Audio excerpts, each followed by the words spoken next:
Welcome back students to chapter 16 Sustainable Management of Natural Resources part 2nd. First we are going to discuss about water resource. As everyone knows there is a shortage of water, so we have to conserve water. Now reasons for loss of underground water availability. Rains in India are largely due to the monsoons. This means that most of the rain falls in few months of the year. Despite nature's monsoon bounty, failure to sustain water availability underground has resulted largely from the loss of vegetation cover, diversion for high water demanding crops, pollution from industrial effluents and urban waste. Now let us discuss about methods of water harvesting. Digging pits, ponds, lakes, building small earthen dams or concrete check dams, construction of dikes, construction of reservoirs, construction of rooftop collecting unit in houses. Dams. Dams ensure storage of adequate water not just for irrigation. Canal system from these dams can transfer large amounts of water to large distances. Example Tehri Dam on River Ganga. A very good example of canal system is Indira Gandhi Canal System, which is the longest canal system in India, and it has helped to bring greenery to considerable areas of Rajasthan. But there are lots of protests against construction of dam. One such example is Narmada Bachao Andolan. It was a protest against raising the height of Sardar Sarovar Dam on the river Narmada. Disadvantages of dams. Social problems. It displaces a large number of people who have to be rehabilitated. Economic problems. It is expensive and uses a huge amount of public money. Environmental problems. It causes deforestation and loss of biodiversity. And non-equitable distribution of water. Now let us discuss about some traditional water harvesting system in India.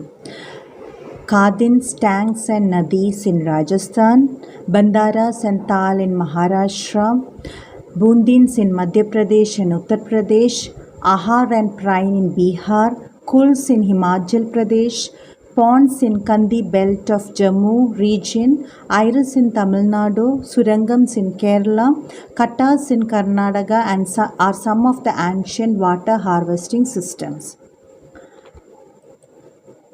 Now let us see some of the images of this water harvesting system. So the first image is Kadins, second is Bundis, third Ahar, Bandaras. This is Nadis in Rajasthan, Surangam in Kerala, ponds in Jammu, Kattas in Karnataka, Kuls in Himachal Pradesh, Iris in Tamil Nadu. Next is watershed management. Watershed is an area that supplies water by surface or subsurface flow to a given drainage system or body of water. It is the integrated use and management of land, vegetation and water in an area. It helps in achieving water resource management. So this is an image of watershed management where you can see all the water source drain into a common area.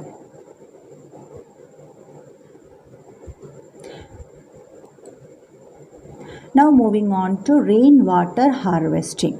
Rainwater harvesting means collecting rainwater and storing it to use during non-rainy seasons.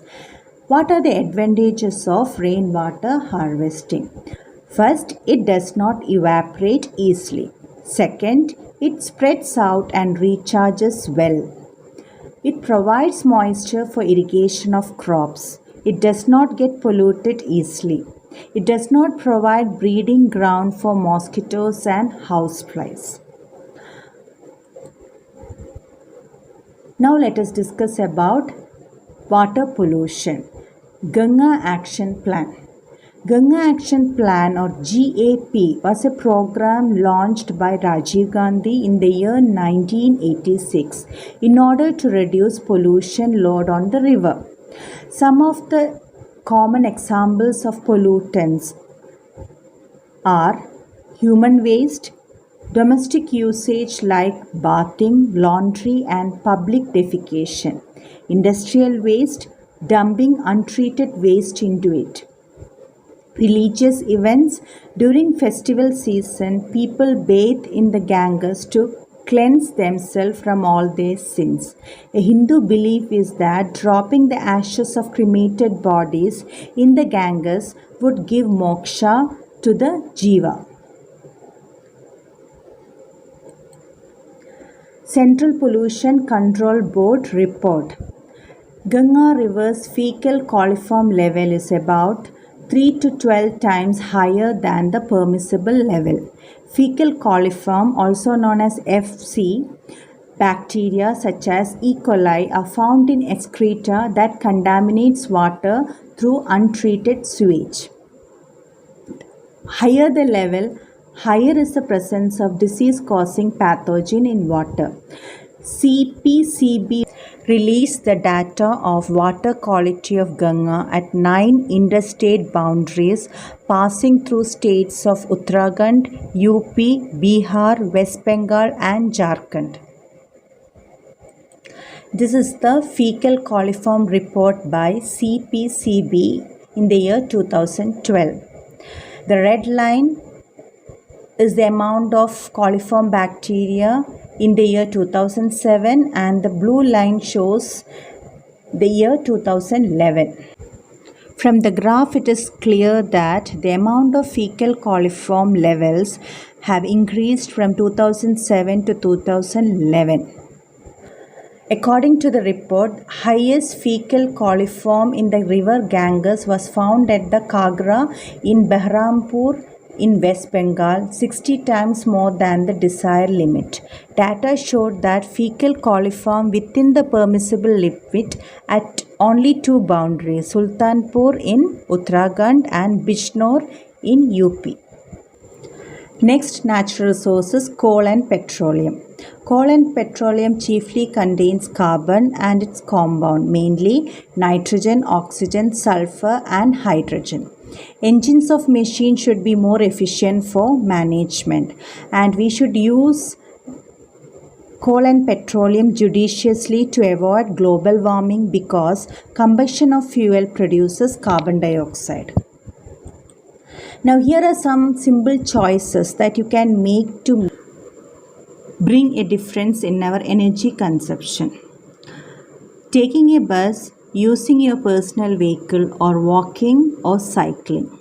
Using bulbs or fluorescent tubes in your homes.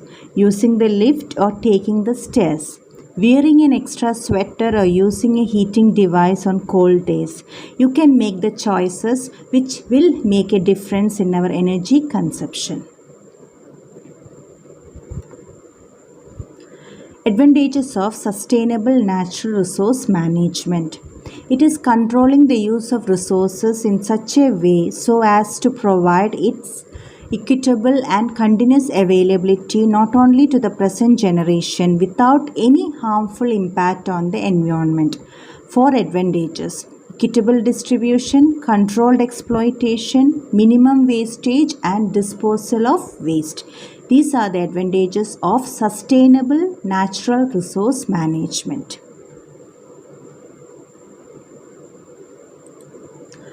Now, principles of conservation and sustainable management were well established in prehistoric India.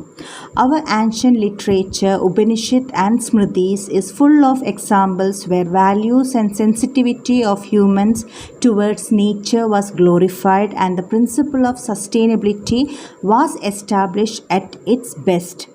During the Vedic period, both productive as well as protective aspects of the forest vegetation were emphasized. During post-Vedic period, the concept of cultural landscape like sacred groves, forest corridor and ethnoforestry practices were evolved. After the arrival of Britishers, everything changed. Here we come to the end of this chapter. Thank you for watching.